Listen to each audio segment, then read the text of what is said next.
你能想象吗？一个在深圳湾拥有千万豪宅的女人，每晚都失眠到凌晨3点，只为盯紧小区群里有没有人偷偷降价卖房。她说不是怕亏钱，是怕一觉醒来身家就缩水了几百万。这不是电影，这是2025年的深圳。而这一切的崩溃，从一个很小的信号开始，有人悄悄在业主群里挂出14万一平的价格，短短几分钟，小区群炸了。谁啊？别砸盘！你要缺钱，我借给你，别贱卖。这不是你一个人的房子，这是我们整个小区的命。你以为他们是在演戏？不，他们是在拼命保卫自己最后一块体面房价。但再多的群体自救，也救不了这场集体沉没的豪宅梦。根据每日人物2025年8月6日的报道，30岁的金金是这场豪宅噩梦中的亲历者。他住在深圳市中心一套180平方米的大平层，房子总价最高时超过3000万，现在市场估值仅剩2700万左右。换句话说，父亲送他的婚前财产蒸发了300万元，这还是最体面的结果。金金说，这个小区曾经每平方米卖到18万元，现在已经跌到15万元，有人偷偷想挂14万。他和小区的炒房团简直要炸锅了。他不讳言，我们不是在卖房，我们是在防崩盘。在这个小区，谁想降价卖房，马上会被群起而攻之。有人甚至会上门谈话，劝你高价出售，低价回收，内部消化。连中介都要防着，不许做带坏行情的引流狗。但再多的共识也挡不住行情塌方。深圳的豪宅市场到底跌得有多狠？我们来看一组真实数据。蛇口某豪宅小区328平方米，2023年10月成交价5500万，仅仅1个月后，同户型成交价4700万，缩水800万。深圳湾1号2024年6月313平方米的房源5050万元成交，单价跌至16万每平米，创下近4年最低。今年2月，多家中介在朋友圈发出5折清盘信息，深圳核心区豪宅公寓集体跳水，别说腰斩，是耸人听闻。很多人几年前花29万每平米买入的豪宅，现在市场上只值15万每平米。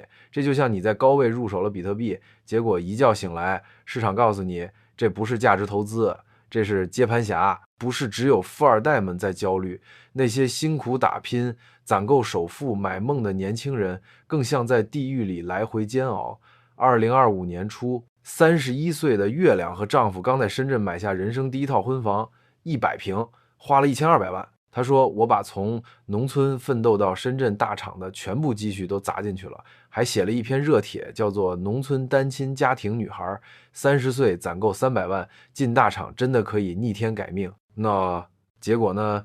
买房几个月后，同户型的房子被中介挂出1000万成交记录，200万直接蒸发。我看到那张图的那一刻，腿都软了。他说：“这不是改命，是被命运嘲笑。”更绝望的是，互联网行业的光环也在褪色。公司没裁员，但调薪机制停了，同事开始暗中投简历，市场越来越难跳槽加薪，而银行的房贷却分文不减的在扣。他每天醒来第一件事不是刷短视频，而是看中介群有没有新挂盘，然后在心里算今天我又亏了多少。中国楼市最后的信仰是什么？是深圳。但现在这座曾经承载房价永远上涨神话的城市，也正在变成一个巨大的回声室，回荡着同一句话：深圳也守不住了。从2021年起，深圳市新房价格已连续3年下滑。据克而瑞数据显示，2024年深圳新房成交均价为6.4万元每平方米，同比下降12%。二手房挂牌价大面积下调，部分小区成交价已低于2020年水平。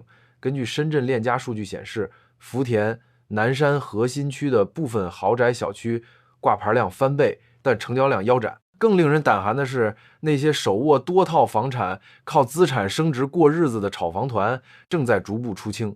他们不再喊口号，而是背地里偷偷出货，因为他们知道楼市的底还没到底。在很多人心中，深圳的豪宅不仅是房子，更是命运的赌注、资产的避风港、阶层跃迁的门票。但2025年的今天，它成了绞索，绞住的不只是那些用命换首付的打工人，还有一整代被房产等于信仰教育长大的中国人。金金说，小区里很多业主哪怕再着急套现，也不敢公开挂盘。为什么？因为挂出来的那一刻就是公开宣布我扛不住了。在这个讲究面子的社会，先卖房的人先死的共识比任何调控都有效。于是他们转向内部消化，低价卖房不行。小区群里直接有人喊100万差价我出，别丢人现眼。这不是慷慨，是恐惧。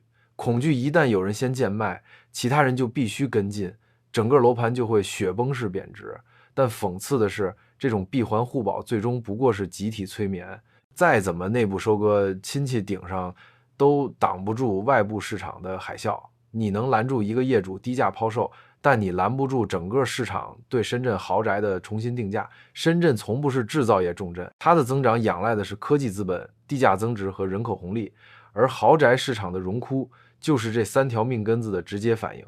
2025年上半年，中国国家统计局数据显示，深圳商品住宅销售面积同比下降 21.6%， 商品住宅销售金额同比下降 27.4%， 深圳二手房挂牌量创出新高，但成交周期平均拉长至162天，为近6年最长。与此同时，深圳的新人口流入断崖式下跌。根据腾讯新闻、谷雨数据与猎聘联合发布的2025中国人才迁徙报告，深圳在热门流入城市中首次跌出前5，逃离深圳的年轻人越来越多，而留下来的人越来越躺，没心血、没信心、没现金流，还想让房价独善其身，这是对现实最大的误判。说句扎心的，深圳豪宅业主不是受害者，而是长期以来楼市泡沫的共谋者。在过去10年，他们靠房价升值碾压了实体经济，碾压了年轻人的人生起点，碾压了社会的公平底线。他们习惯了炒房致富的幻觉，哪怕不工作，房子也在替他们赚钱。但如今那套游戏规则已经崩了，地方政府靠卖地融资，土地卖不动了，银行靠贷款赚钱，房子贬值成坏账，投资客靠炒房获利，现在被套牢。2025年5月，花旗银行中国区裁员3500人，直接说明了资本不玩了，外资不来了，信心不在了。深圳豪宅不再是金饭碗，而是烫手山芋。曾经在深圳豪宅开盘时顶着烈日排队抢房的接盘侠，如今早就消失得无影无踪。因为所有人都清楚，今天14万每平的底价，明天可能就是12万、10万没有底的市场。最可怕的不是贱卖，而是卖不掉。中指研究院数据显示，2025年上半年，深圳豪宅库存去化周期达到了近62个月，创历史新高。什么意思？就算未来不再新增供给，也要5年时间才能把现有房子卖完，而这还是在不计价格持续打折的前提下。今天深圳的豪宅业主用尽力气在维持幻觉，明天北京、上海、杭州都会陆续上演同样的剧情。房价不只是房价，它是一种信仰，一种执念，一种麻醉剂。但当信仰崩塌，最先死掉的不是炒房者，也不是投机客，而是那些拿出全部积蓄试图逆天改命的普通中产。他们没法翻身，只能眼睁睁看着一砖一瓦的价格把他们的希望拆得粉碎，房地产神话已成废墟。而那句深圳的房子永远不会跌，如今也只是讽刺中的墓志铭。